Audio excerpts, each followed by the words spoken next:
Emek Hobi kanalından herkese merhaba. Bugün Narin bebeğin elbisesini ve ayakkabısını öreceğiz. Öncelikle yakasından başlayacağız. Yine Alize Diva kullandım. Bu beyaz kısmı ve elbisesine. Şimdi yakasından başlayalım. Şu ipi birazcık uzun bırakalım. Şimdi 32 zincir çekelim.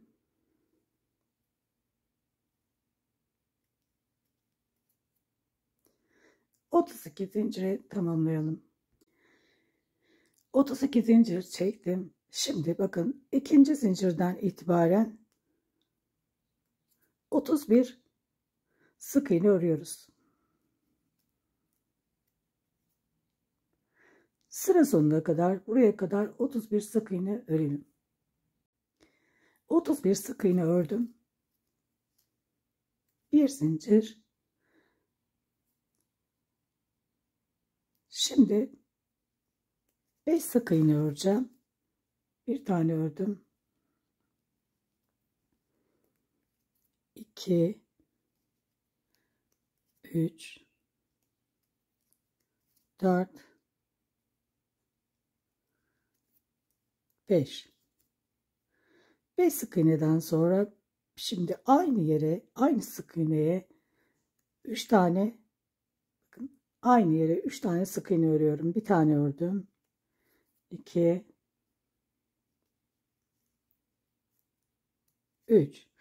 3 tane sık iğne ördüm.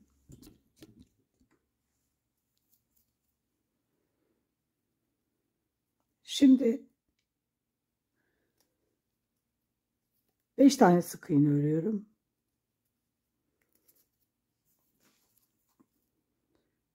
1 2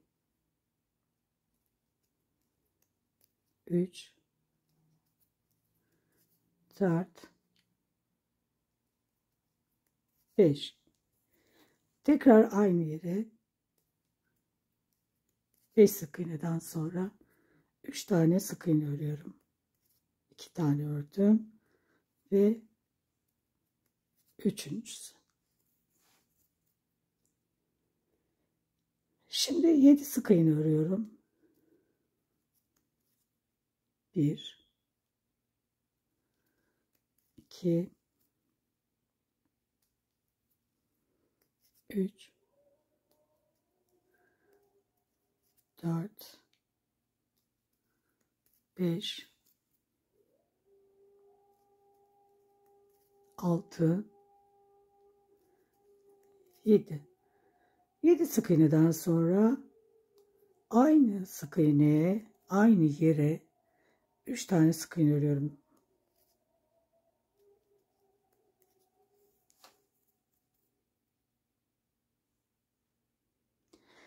Şimdi 5 tane sık iğne örüyorum. 1 2 3 4 5 tane sık iğne ördüm. Şimdi aynı yere 3 tane sık iğne örüyorum.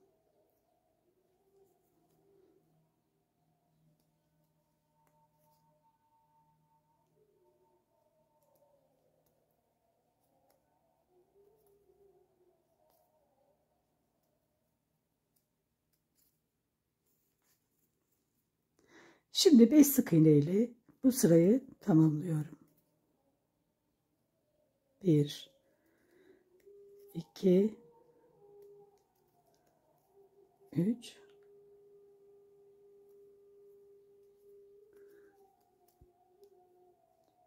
4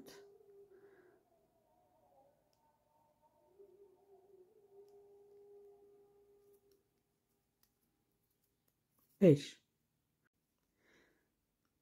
bir sık iğne ile dönüyoruz köşelerden. Şimdi dibinden itibaren 6 sık iğne örüyorum. Bir tane ördüm.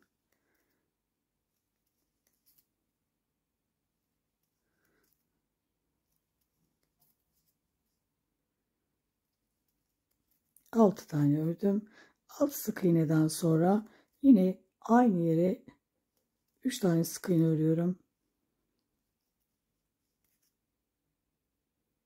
Şimdi 7 sık iğne örüyorum.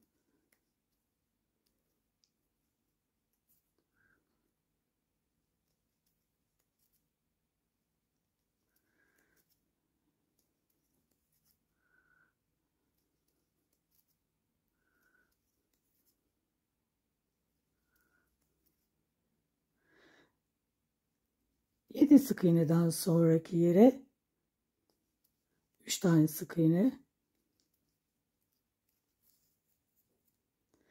Şimdi 9 sık iğne örüyorum.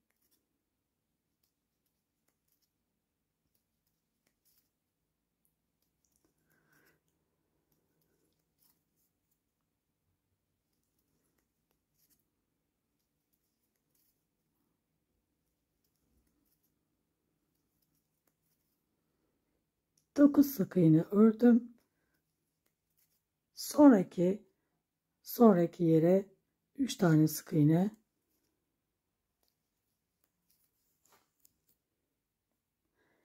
Şimdi 7 sık iğne.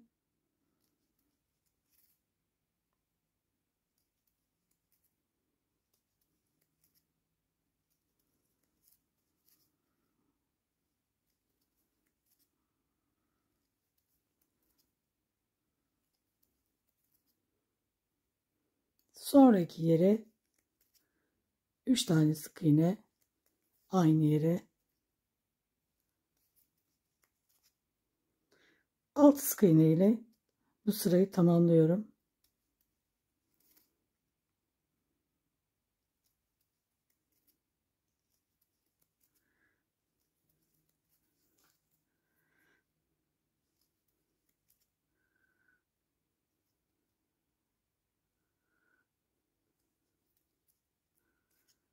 Bir zincirle dönüyorum.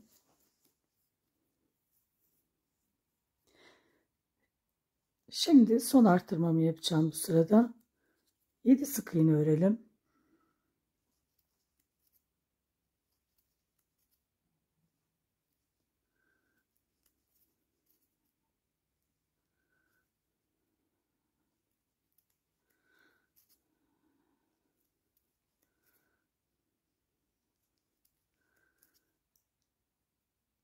Sonraki yere 3 tane sık iğne örüyorum.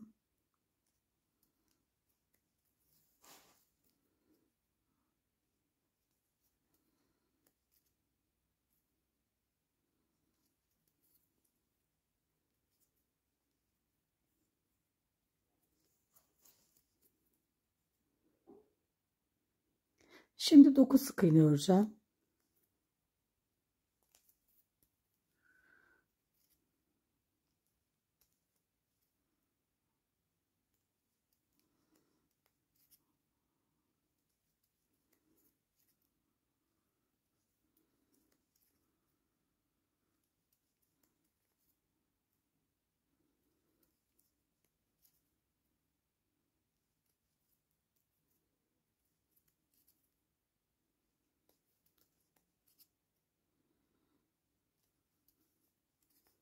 Dokuz sık iğne ördüm.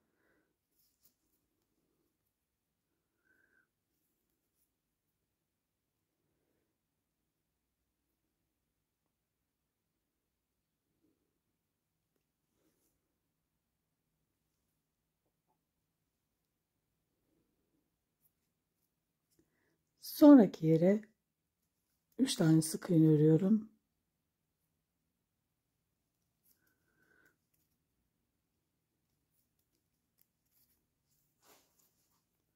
Şimdi 11 sık iğne örüyorum.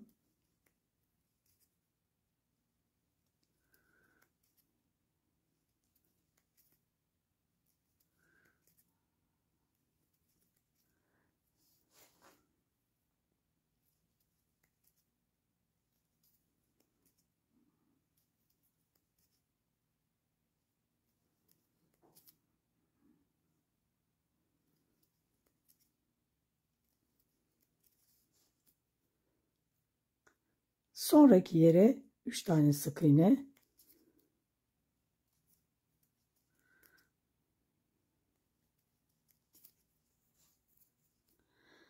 Şimdi 9 sık iğne örüyorum.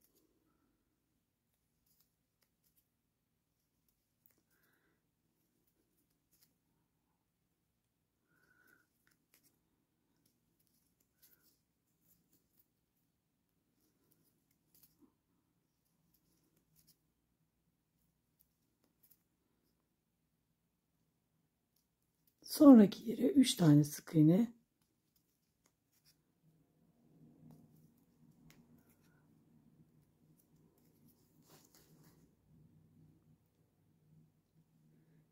Şimdi 7 sık iğne ile sırayı tamamlıyorum.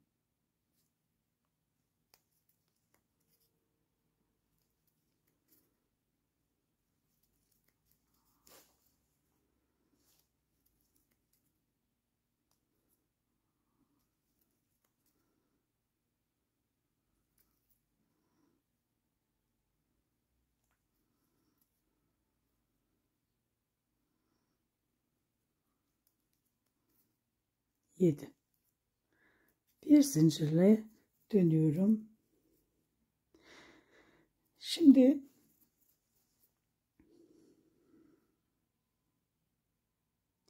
bir tane sık iğne örüyorum ve arka lobdan öreceğim. Blok kısmından.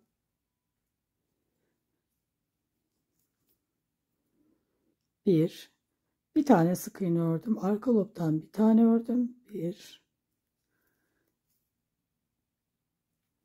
Şimdi arka lobdan ördüklerimi sayıyorum. 2 tane ördüm. 3 4 5 6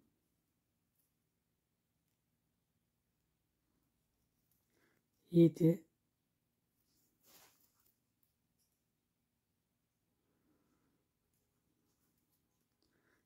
8. 2 tane zincir çekiyorum.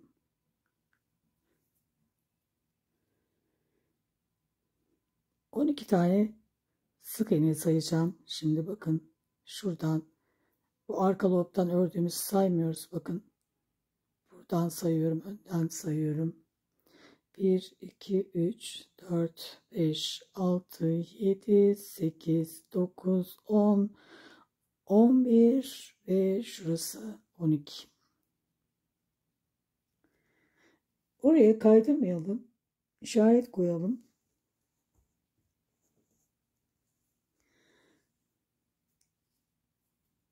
Şimdi tekrar sayıyorum.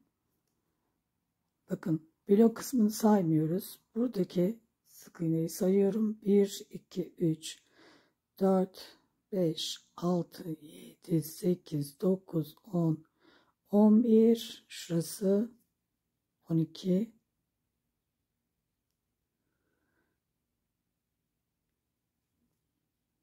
Oraya işaret koyacağım.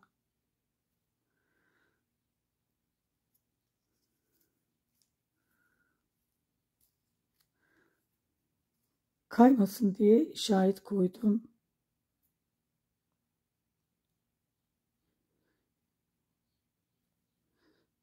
Burasıymış arkadaşlar. İşaret koyarken kaydırmışım.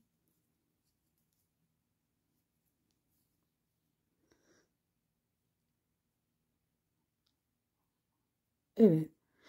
Şimdi buraları arkadaşlar blok kısmından öreceğiz. Şimdi 2 tane zincir çektim. Buraya kadar arka lobdan ördüm. 1 sık iğne ve 8 sık iğne ördüm. Arka lobdan 8 sık iğne. Toplam 9 oldu burası.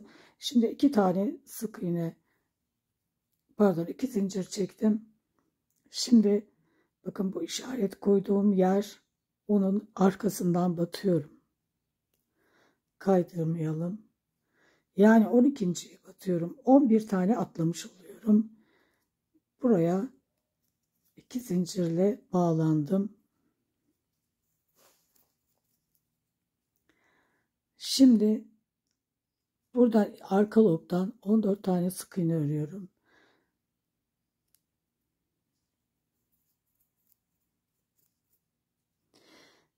Bir tane ördüm. 2 3 4 5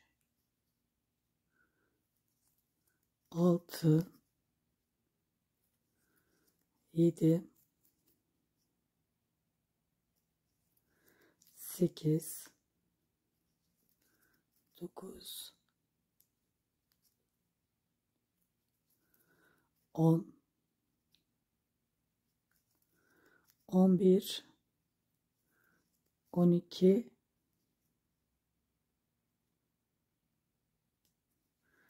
13 ve 14. Buraya o 2 sık iğne ile bağlanmıştım arka lobdan. Bağlandığım yeri sayarsak arkadaşlar 15 oluyor. Ama bağlandıktan sonra saydım. 14 sık iğne arka lobdan ördüm. 2 tane zincir. Şimdi 2 zincirden sonra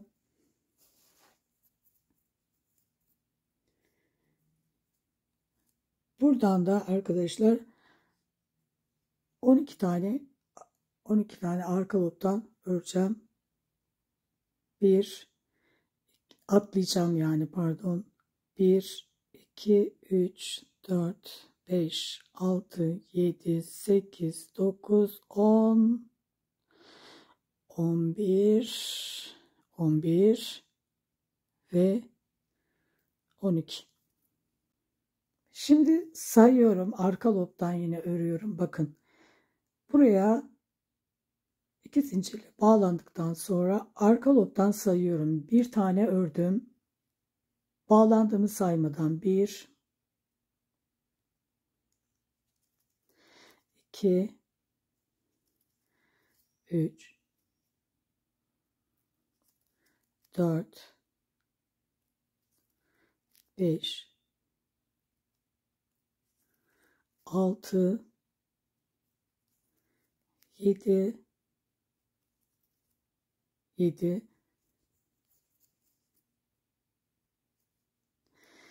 ve 8.'ye yine sık iğne örelim arkadaşlar. Buraya, bu köşeye sık iğne örüyorum. Arka lobdan değil.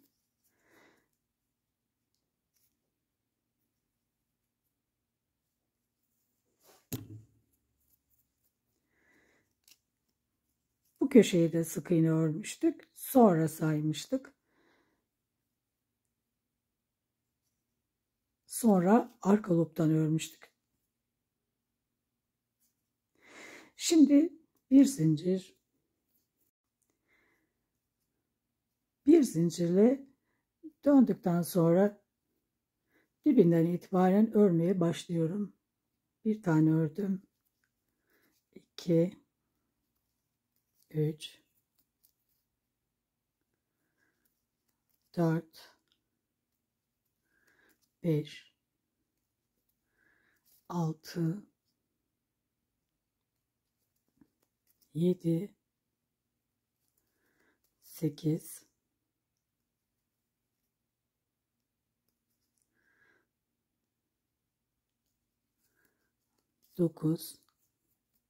9 tane ördüm ve zinciri üstüne 2 tane sık iğne örüyorum. 2 zincir çekmiştik.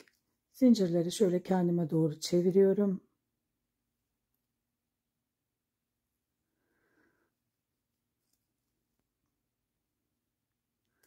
Burayı ince bir tığla alalım.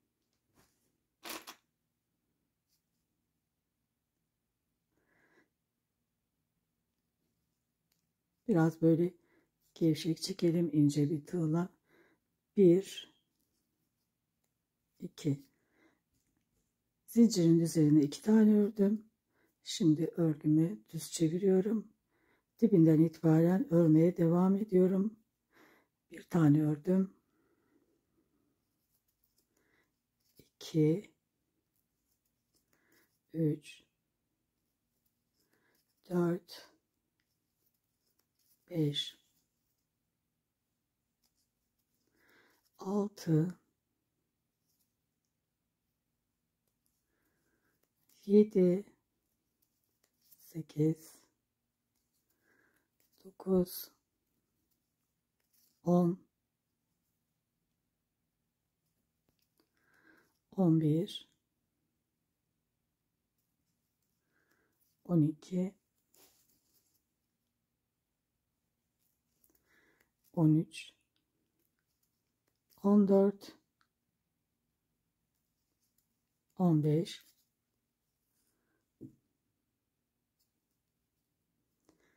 Şimdi zincirin üzerine öreceğim. 2 zincir çekmiştik. 2 tane sık iğne. 1 2 Şimdi devam ediyorum. 1 2 3 4 5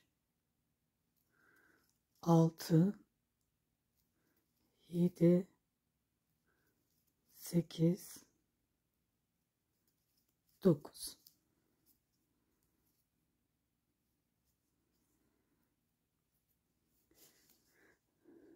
Şimdi buradan itibaren bakın arkadaşlar, şu kısmı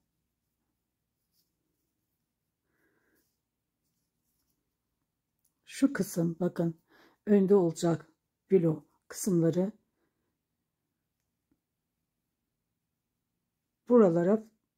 buraları sonra öreceğiz. Bu kısım önde olacak.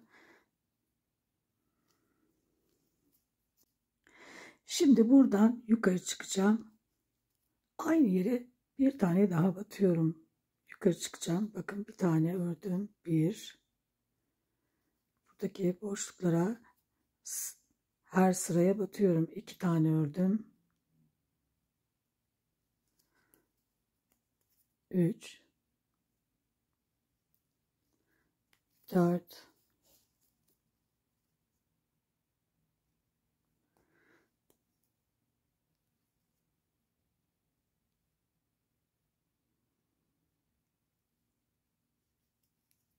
5 ve buradaki şimdi 5 tane ördükten sonra zincirlerin kalan kısmı vardı. Oralara batarak devam edeceğim. Bir tane ördüm zincirin üstünden. Zincirin bir kısmını örmüştük. Şimdi diğer kısmını öreceğiz. Bir tane ördüm.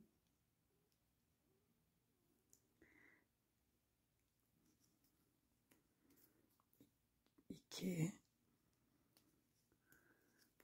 3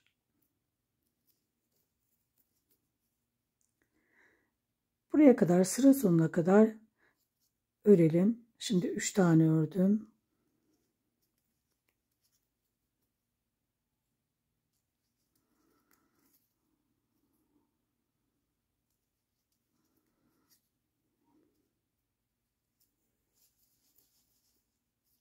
Ama buraya ilik açacağız arkadaşlar. Pardon. Şimdi 5.'yi ördüm. Bakın 5.'yi ördüm.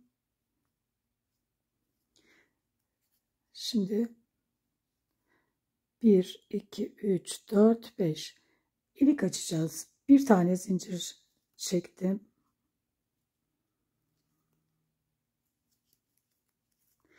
1, 2, 3, 4. 4 tane zincir çektim. 4 tane az oluyor. 4, 5, 6. 6 tane zincir. 6 tane zincir. Dibine batıyorum. 6 zincir ilik için yeterli. Düğmenize bağlı. Ben en küçük düğme kullanıyorum. Şimdi buradaki arka loblardan batıyoruz. Zincirin bu kısımda örmüştük. Diğer kısmı kalmıştı. Oralara batarak devam edeceğim. Çünkü bakın şöyle ve şu blok kısımları önde kalacak. Arka lobdan aldığımız kısımlar arkada. Bakın bunları çalışacağız şimdi. Oraya daha sıra gelmedi. Şimdi ilik açtım. Şimdi bir tane ördüm.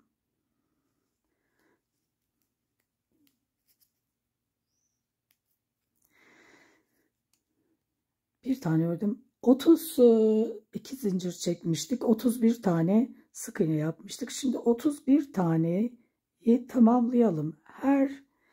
Her deliğe batarak buraya kadar örelim. 31 sık iğne örelim.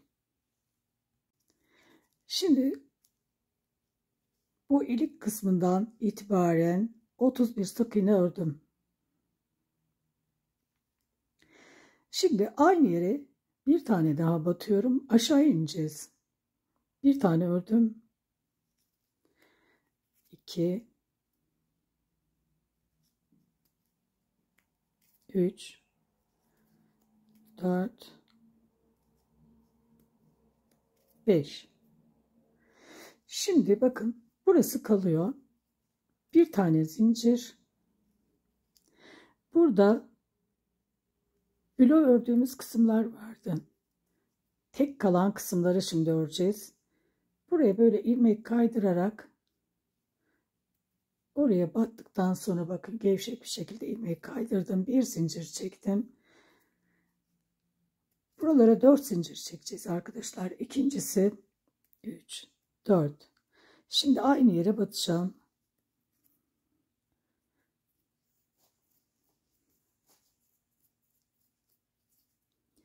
Şimdi tekrar 4 zincir. Bakın 4 zincir. Buradaki tek olan ilmeklere batıyorum.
Şimdi bakın yukarı çıkıyorum. Yukarı. Burada atladığım burayı kol kısmının bakın bu taraftaki dıştaki ilmeklerini öreceğim. Yine 4 zincir.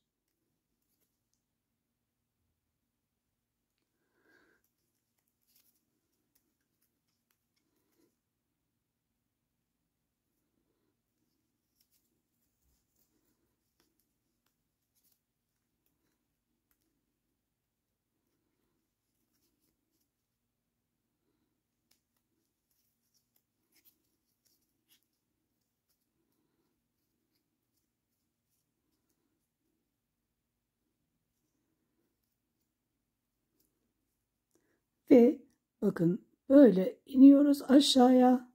Bakın tek olan yerleri 4 zincir çekip ötüyoruz. İniyoruz aşağıya. Bakın şu kısımda roba kısmında tek kalanlar var. Onlara da örüyoruz. Yine 4 zincir her deliğe batarak böyle devam ediyoruz. Burada bitiriyoruz ve ipimizi koparıyoruz. Buraya kadar aynı şekilde yapalım. Sonra görüşelim. Roba kısmı tamam. Toplam arkadaşlar, toplam 53 tane yapmışım. Limon renge geçiyorum. Bakın yakayı aşağıya doğru çevirdim. Artık beyazla bir işimiz kalmadı. Bu kısımları öreceğiz. Bu ilik açtığımız yerin hizasından burada da bir ilik açacağız. Şimdi buradan sayalım. Bakın şu iliğin dibinden sayalım. Şuradan battığımız yerden 1, 2, 3, 4, 5, 5. değil 6.'ya batıyorum.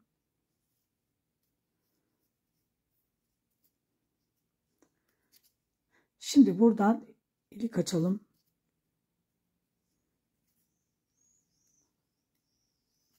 Yine 6 tane zincir çektim ve dibine batıyorum.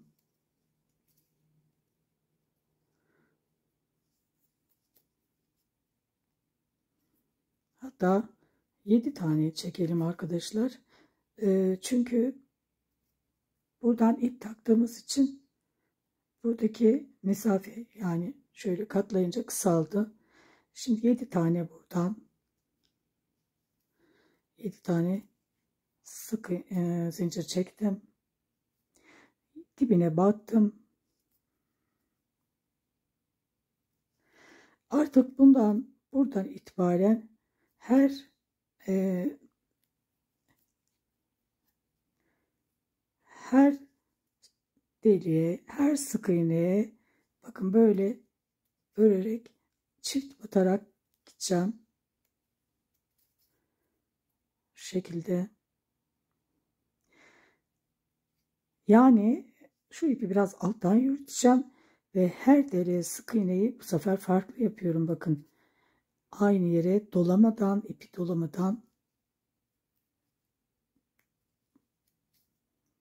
dolamadan örüyorum. Bundan sonra ipi dolamadan hepsi bu şekilde bitireceğiz. Ama önce bu sırayı bu şekilde örelim. Her sık iğneye çift batarak ve ipi dolamadan sık iğne örüyoruz.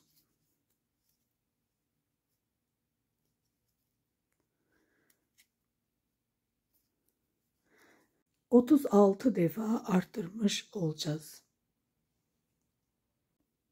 Her deliğe çift batarak sıra sonuna geldim. Bir zincirle dönüyorum. Dibinden itibaren yine ipi dolamadan sık iğneler yapacağım. Bakın. Bir tane arttırdım. 3 arttırma. 3 sık iğne yapacağız.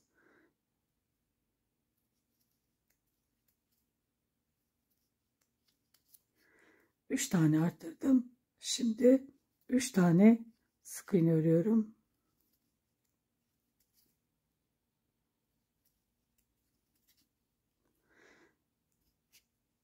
Üç arttırma, 3 sık iğne, 3 arttırma, 3 sık iğne, sıra sonuna kadar örelim. 3 arttırma, 3 sık iğne, 36 kez arttırdım. Toplam ilmek sayım 108 oldu. Buraya düğme dikeceğiz. Burada da ilik yerimiz var. Bakın ilikler sağ tarafta. 108 sık iğne, 5 sıra örelim. Sonra görüşelim. 5 sıra 108 sık iğne ördüm. Şimdi karşısıyla birleştiriyorum.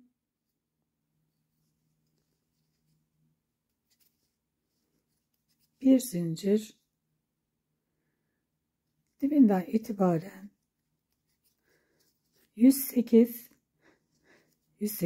sık iğne, yine aynı şekilde örüyoruz. Bak, bu şekilde ipi dolamadan böyle 2 defa da çekerek 108 sık iğne, 20 sıra örelim. Eteğin boyunu tamamladıktan sonra, yani 20 sıra 108 sık iğne ördükten sonra şimdi ipi koparıyoruz. Sonra bu mor fırfır kısmını öreceğiz. Buraya fırfır yapmadan önce arkadaşlar bir işlem yapacağız. Şimdi bir tane zincir. Bakın şu kolu ben tamamladım. Aynen bunun gibi yapacağız. Şu alttaki 2 tane zincir çekip sık iğne yaptığımız, üstüne sık iğne yaptığımız yere dokunmuyoruz. Hemen yandan başlıyoruz.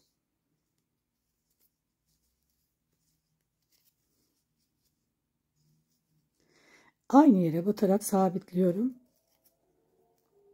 Şimdi bakın her sıraya sık iğne yapıyorum. Her ilmeğe bakın. Tek kalan ilmekleri örüyoruz. Burada arkada tek kalanlar bunlar. Bunları örüyoruz. Sık iğne olarak örüyoruz. Normal sık iğne bakın. 3 tane ördüm.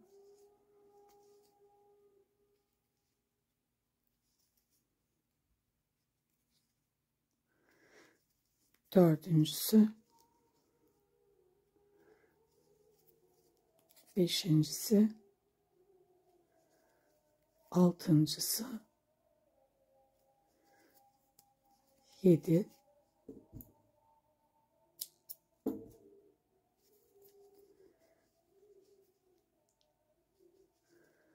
8. 9.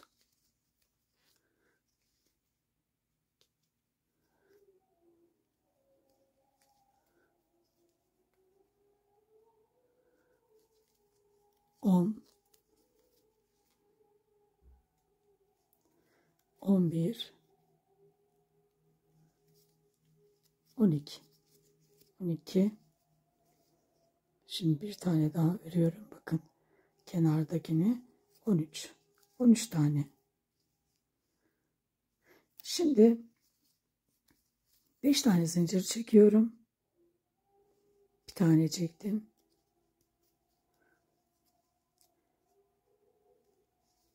Dibine batarak devam ediyorum. 5 zincir. Yanındakine her sık iğneye 5 zincir çekip batıyoruz.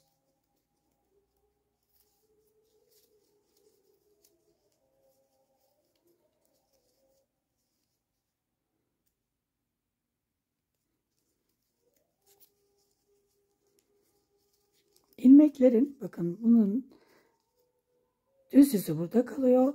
Ters yüzü bu şekilde arkadan görünüyor. 13 tane yapalım. 5 zincir her sık iğneye batalım.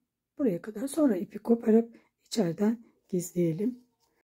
Elbisenin kolları tamam.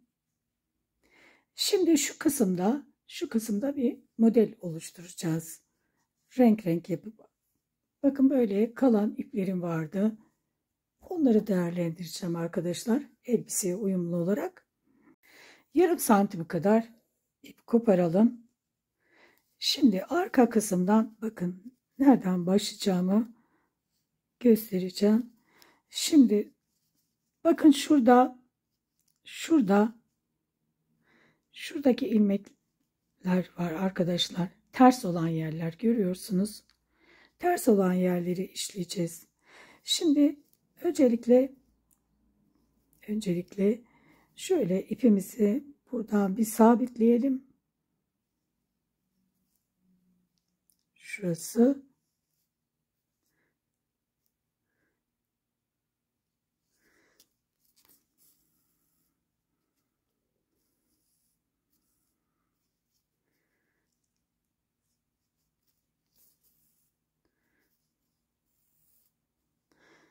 İpi böyle sabitledikten sonra şu kısımdan çıkıyorum.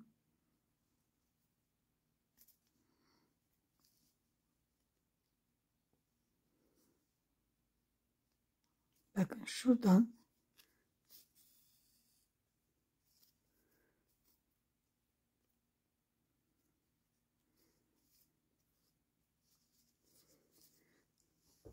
şimdi buradan bakın iğnenin ardıyla bir ön bir arkadan iğnemi geçiriyorum.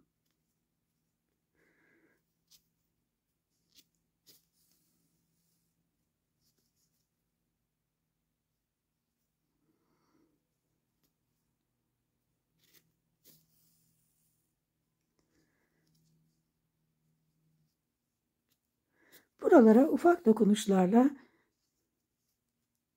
model vermiş oluyorum ve aynı zamanda buradaki bir ters bir düz ördüğümüz yerde kapanmış oluyor. Bu şekilde aynı hizada bakın aynı hizada görünüyor zaten ters olan yerler. Buraya kadar yapalım. Daha sonra arkadan ipi sabitleyelim, koparalım. Sonra bakın başka renge geçelim. Maviye geçelim. Sonra mavi renge. Yine arkadan ipimizi sabitliyoruz. Bakın burada ters olan yerleri işliyoruz. Bakın burası düz. Şurası ters. Yine ters olan yerleri aynı şekilde bir önden bir üstten bir alttan işleyerek gidiyoruz. En son bir tane kalıyor. Bir tane onu da pembeyle işliyorum. Bakın burada bir tane kalıyor. 1, 2, 3. 3 tane 3 sıra model koymuş oluyoruz. Aynı şekilde eteğine de yapıyoruz. Eteğinde de zaten yine aynı hizada gidiyor arkadaşlar.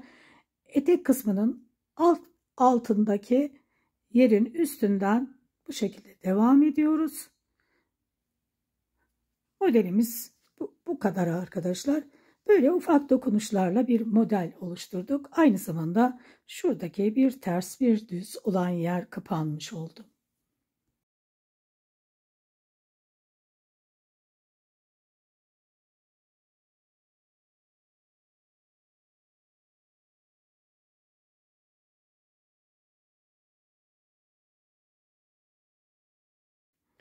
Arkadaşlar görüldüğü gibi bakın tabanlık koymadım. Tabanlık koymuş kadar muntazam oluyor. Diğerini bu şekilde örmüştüm. Sadece şuradaki taban kısmı farklı. Onda nasıl yapılacak size göstereceğim. 8 zincir çekelim.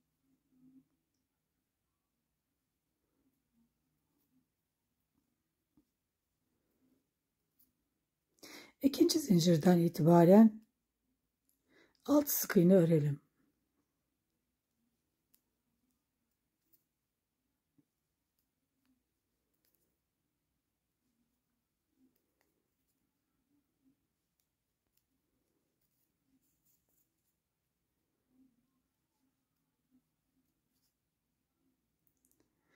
Alt sık iğne ördüm.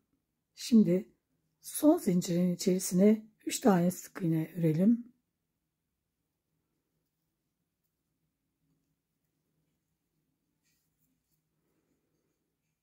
Bu ipi sola doğru çekerek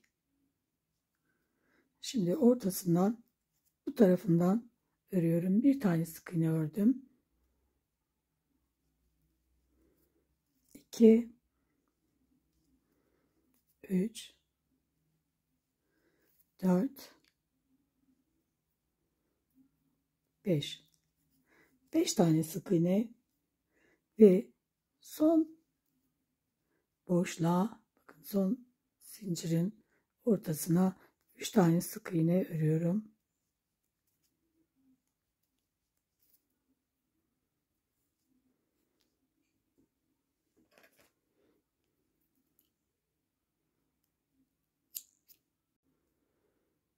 İşaretimi koyuyorum.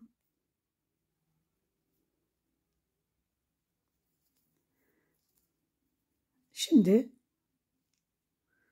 ilk sık iğneden örüyorum. Bir tane arttırıyorum. 5 tane sık iğne örüyorum. 1 2 3 4 5.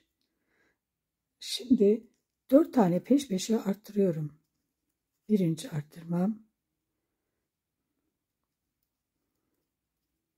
ikinci arttırmam, üçüncüsü, dördüncüsü. Şimdi 5 tane sık iğne örüyorum. 1 2 3 4 5. Bir tane arttırıyorum.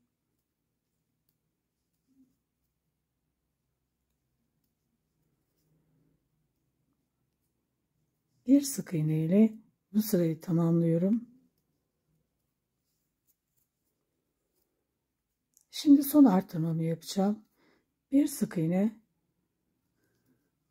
bir tane arttırıyorum. 5 tane sık iğne öreceğim. 1 2 3 4 5. Şimdi bir tane artırıyorum. Bir sık iğne örüyorum. 3 kez bir artırma, bir sık iğne. Şimdi sık iğne ördüm. Bir tane artırıyorum. Bir sık iğne, bir artırma.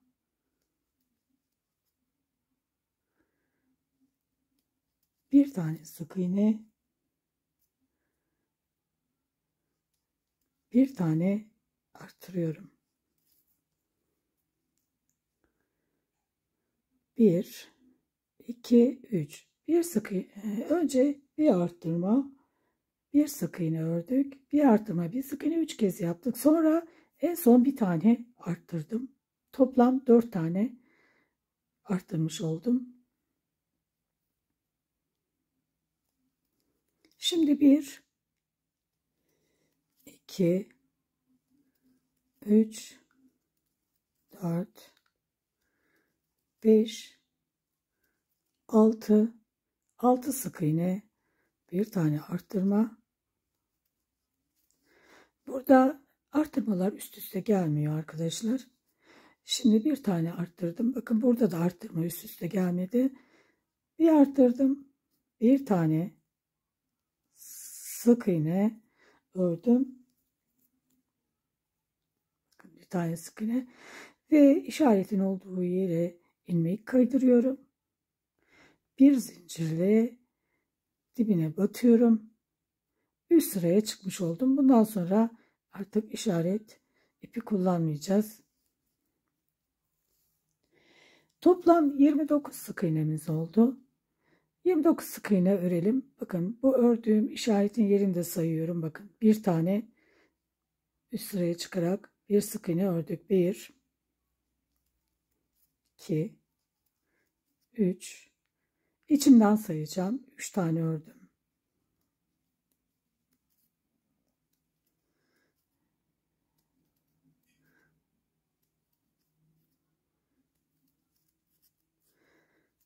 29 sık iğne örelim. İşaretin olduğu yere kadar, yani 29 sık iğne ördüm. Burası ilmek kaydırdığımız yer. Orayı örmüyoruz. Her zaman dikkat ediyoruz oraya. Şimdi ilmek kaydırarak birleştirdim. 29 bile ördükten sonra artık 3 sıra 29 sık iğne öreceğiz şimdi. 3 sıra 29 sık iğne örelim. 3 sıra 29 sık iğne ördüm. Şimdi burada bir tane sık iğne ördüm. Bakın 1 2 9 sık iğne öreceğim. 2 tane ördüm.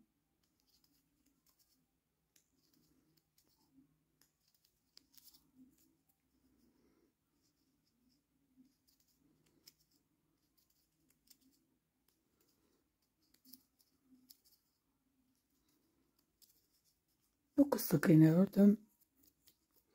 Şimdi eksiltme yapıyorum 6 kez. 1 2 3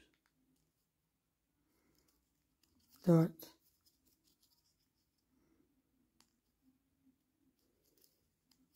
5 6.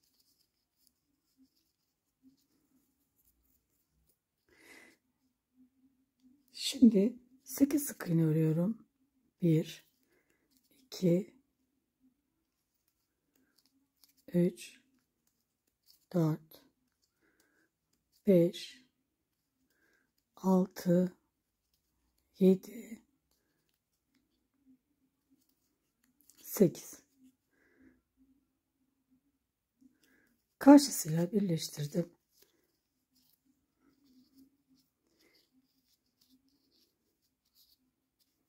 Şimdi bu ipimizi koparmıyoruz. Bu ipimiz kalıyor.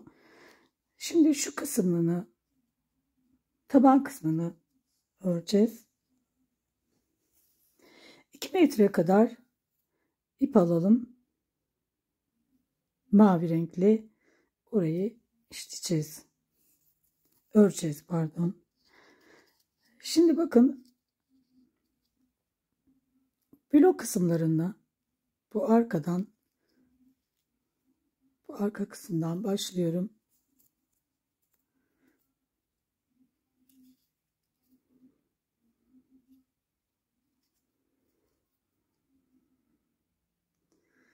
Yanından itibaren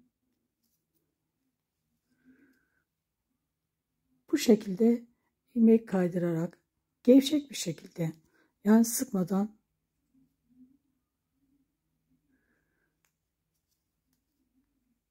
29 kez sıra sonuna kadar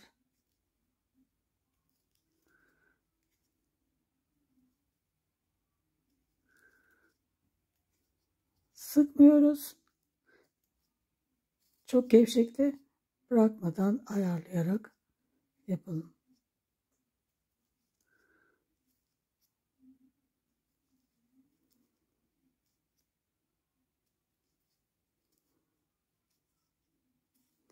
Buraya kadar örelim. Şimdi bakın, buraya kadar geldim sona ve battığım yere batıyorum.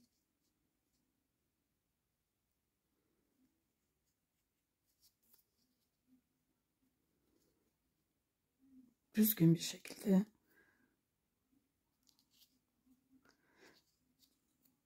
ipimi bir yarım santim kadar kesiyorum. Yani bırakıyorum, uzun bırakıyorum, pardon. Uzun bırakıyorum.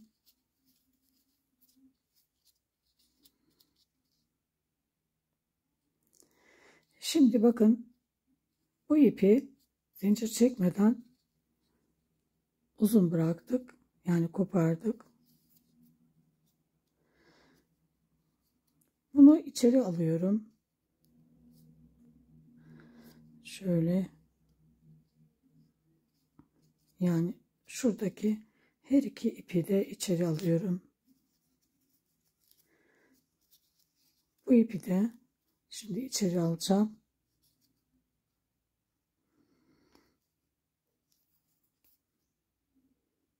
Böyle.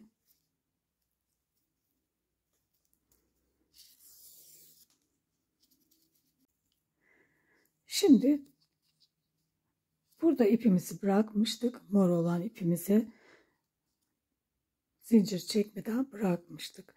Şimdi bu alttaki ipi, uzun olan ipi öreceğiz.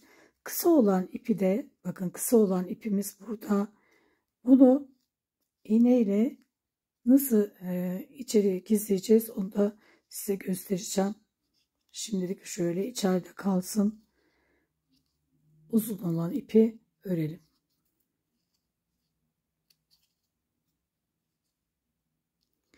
...19 tane zincir çekiyoruz. Bunu alttan yürüterek. Şimdi 2 tane ördüm. 3, 4, 5, 6, 7, 8, 9, 10, 11, 12, 13, 14, 15, 16, 17, 18, 19.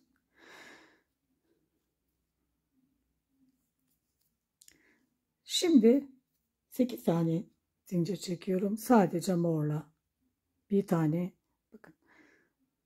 Bir tane çektim. 1, 2, 3, 4, 5, 6, 7, 8. Ve ilik açıyorum. Arkaya düğme dikeceğim için. Bu ikisinin arasından ilmek kaydırarak ördüm. Bir tane zincir.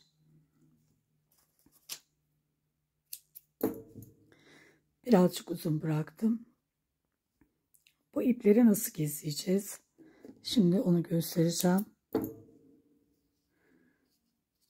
Öncelikle şu tabandaki ipi gizleyelim.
Ayakkabımın yapımı bu kadar.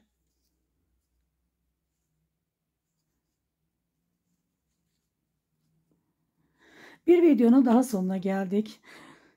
Videomu beğenerek ve yorum yaparak bana destek olursanız bundan mutluluk duyarım. Daha sonraki tasarımlarda görüşmek üzere. Hoşça kalın.